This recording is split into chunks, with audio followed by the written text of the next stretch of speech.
निसर्गरम्य सौंदर्याने नटलेल्या आणि भाविकांचे श्रद्धास्थान असलेल्या भंडारा जिल्ह्यातील लाखांदूर शहराला लागतच चपराड पहाडी या परिसरामध्ये सध्या अस्वलांच्या मुक्त संचारामुळे दहशतीचे वातावरण निर्माण झाले आहे.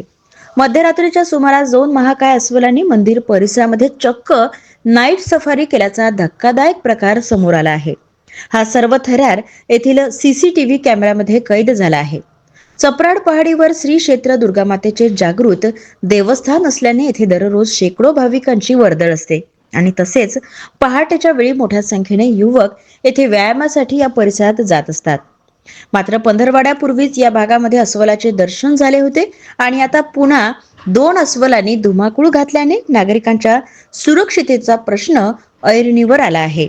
अस्वलांचा हा वावर सीसीटीव्हीत स्पष्ट दिसत असल्याने परिसरामध्ये घबराट पसरली असून वन विभागाने या हिंस्त्र श्वापदांचा बंदोबस्त करावा अशी आर्तहाक भाविक आणि स्थानिक नागरिकांनी दिली आहे. सीसीटीव्हीतील हा व्हिडिओ सोशल मीडियावर मोठ्या प्रमाणामध्ये व्हायरल होत आहे.